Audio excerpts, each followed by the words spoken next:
Hello everybody and welcome back to Red Eagle Politics. Make sure you guys like this video down below and subscribe to the channel if you are new. So we have 8 days to go before the presidential election between Donald Trump and Kamala Harris. A lot of people have already voted and will continue to vote this week in the early voting. But keep in mind that we are just a week away, basically, a week and a day until Election Day. This is the home stretch. This is the closing argument for Donald Trump. We're never going to have anything like this ever again. And Donald Trump surged again in the odds last night after his epic Madison Square Garden rally. And it just proved again why the Democrats are not really having a solid argument for this election. Every single thing that they're running on is anti-Trump this, anti-Trump that, and they're trying to make that the closing argument. But in reality, they've been having this closing argument for the past 9 years, and Donald Trump has grown significantly more popular over those 9 years. And maybe the problem is not Donald Trump.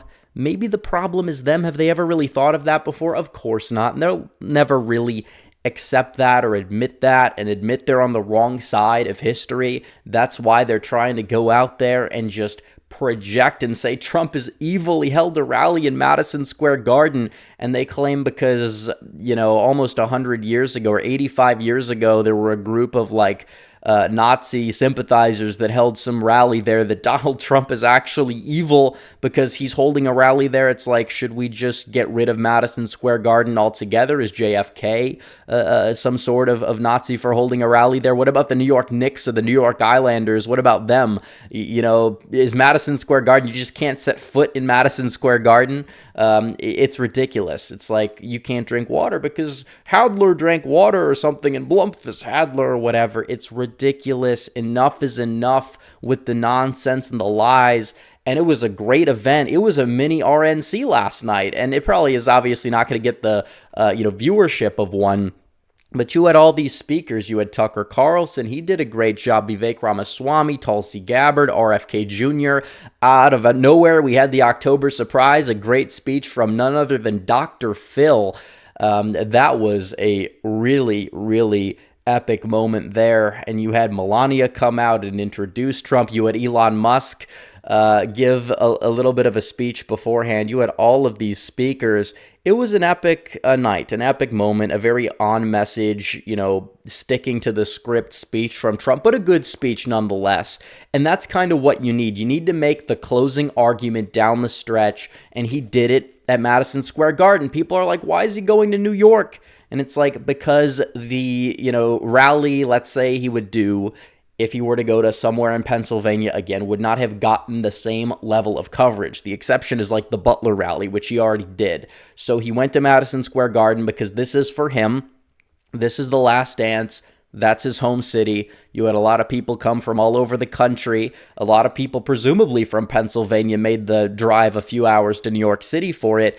And he just controlled the moment, controlled the narrative. They are just breaking down as a result. They just have no response to it other than to attack people who gave speeches that were not Trump. And CNN, they're saying speakers at Trump rally are hurling insults and making racist comments. They say, here's the deal. There was a comedian that spoke at this rally.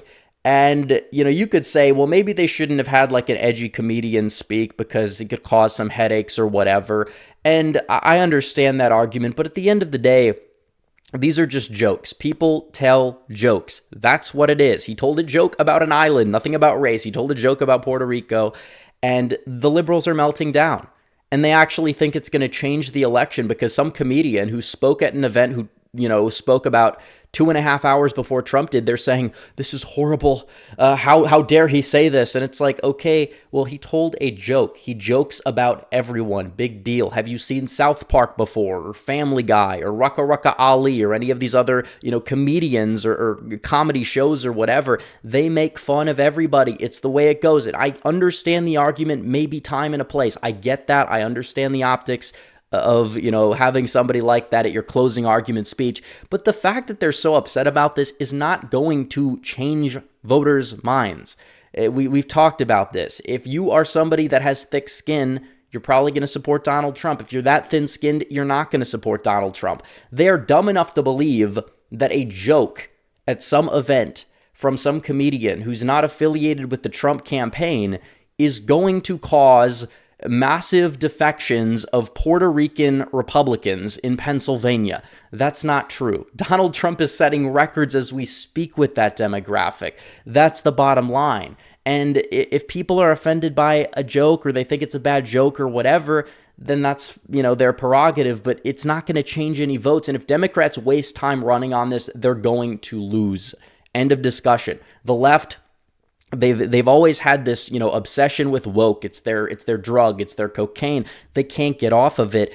Even though they've kind of tried to over the past few months tone it down, they realized that didn't work for them because nobody bought it. So now they're turning it up to 11. They're doubling down, and then they send Tampon Timmy to go play Madden, play video games with AOC, thinking that that's going to help with the young vote or help with the male vote. First of all, let's be real. It's Sunday. Football fans are not going to be watching Tampon Tim play Madden. They're going to be watching actual football. I don't know who thought this was a good idea, but they have him playing video games with AOC, who's like the furthest left member of Congress, and he's talking about getting rid of the filibuster. He's trashing, Trump supporters during the stream. This is what they're doing. Instead of the Madison Square Garden rally, you got Tampon Timmy playing video games with AOC and saying things you're not supposed to say, like eliminating the filibuster or you name it. It's ridiculous. These people seriously don't know what exactly they're in for if this continues, because all the metrics are not favoring them. They need a strong closing argument. This is not a strong closing argument. It's not saying, oh, well, Trump is evil because he held a rally at Madison Square Garden. Yeah, well, the people that watched the rally actually really enjoyed it. They say it's one of Trump's best, and he had A-list speaker after A-list speaker in terms of like the MAGA level of stuff, having celebrities speak. Dr. Phil giving a surprise speech. I don't think that was announced beforehand. And it just proves that this campaign is doing everything competently. They're rolling out their speeches down the stretch effectively. They had their closing argument. Now it's time for Donald Trump for the final week to go barnstorm the country. And we have these rallies here, and we look at the schedule, and I'm sure there's going to be more added because I don't think he's just going to be doing one per day, but he's going to hold a rally in Atlanta tonight. Then he's going to Allentown, Pennsylvania, which is in a crucial area. Then he's going to Green Bay, Wisconsin with Brett Favre. I've said he needs to do that for a while. That's going to be epic. He did it. They took my advice, whether they knew about it or not, whatever, but it's epic. And then he's going to Henderson, Nevada. And then he's going to Milwaukee, Wisconsin, and then he's going to Virginia. So he's hitting Wisconsin twice as we talk about how he's shoring up a lot of the Sun Belt states. I don't know if he's going to even go back to Georgia maybe once after tonight. Maybe he does go to North Carolina once, but I don't think they're too worried about either one of those states. So you look down the stretch, he's going to Wisconsin, maybe, focusing on Nevada, but he's also adding Virginia to it. He's adding the state of New Mexico. He's going to New Mexico, by the way. I think he's going the same day that he's going to be going to Nevada. So it makes sense, stop over, see what happens. The internals are surprisingly close. I don't think it's going to flip. I think this is kind of the map right now, but it's like, let's say Trump does really well with Hispanics. The liberal media, they think that some joke is going to change that. They're wrong, but let's say he does well in New Mexico. That's enough to get him to 270. I don't think that's going to be the state that determines the outcome, but it's definitely going on offense. It's opening up paths. The Harris campaign is on defense. They need to win all three of these states, and then they need to obviously New York, New Jersey, New Hampshire, obviously those states, a lot of those states are going to go blue. They're not really at risk of flipping, but they need to really just run the table in order to get this thing done. 270, 268. When you're playing this much defense, you're honestly losing, and the walls are closing in, no pun intended, because the Sun Belt early voting looks phenomenal for Republicans. Last Souls to the polls was yesterday in Georgia. The total black share of the electorate rose by 0.12% in Georgia. That's not what the Democrats wanted. It's not looking good for them in Georgia or North Carolina or Arizona and Nevada. It's honestly worse in those two states. But Democrats in the Sun Belt are completely getting cooked right now. It would be shocking if they were able to win one or two of those states.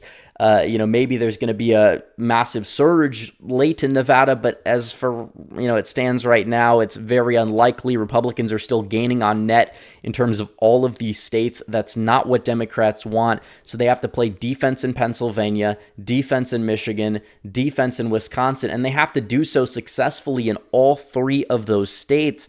And then Donald Trump is going to Virginia, where he thinks he has a slim chance, New Mexico, where he thinks he has a slim chance. Maybe he even goes up to New Hampshire, where you had a poll that had him leading that was released yesterday. Obviously, I don't think Trump's going to win New Hampshire, but is he trying to maybe expand the map a little bit more because, he realizes that, maybe it's worth it because we're already going to be going to Michigan, Wisconsin, and Pennsylvania quite a bit. Maybe that's what he's trying to do. So you don't want to take any state for granted. You still want to focus, if you're Donald Trump, on those Rust Belt 3, but expanding the map, this 50-state strategy campaign, could it work out for him? Well, it's possible. And you look at the betting odds and the way things are moving right now, the Madison Square Garden rally, massive success.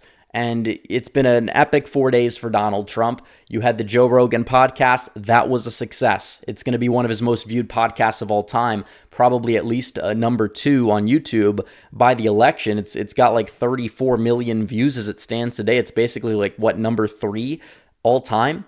And a lot of those people are disengaged from the political scene, and he's reaching new voters. He's changing the landscape. Not only do you have a Twitter, which is now called X, that's free from censorship, you also have Donald Trump. He is leaving no stone unturned. He's talking to the libertarians, went to their convention. He's doing all these podcasts. He's running a campaign that is effective in terms of expanding its outreach compared to Kamala Harris, who goes on the same corporate media and even then completely just bombs every interview. That's not what you want to do. She's not in a position of victory. She has 8 days left. A lot of people are already voting, and they're trying to basically run on this, trying to delegitimize Donald Trump, call him and his supporters names. Do you think that's going to change anyone's minds when you've been doing it for the past 9 years? No. What it's going to do is it's going to make people angry at you and make you seem like you're just insane.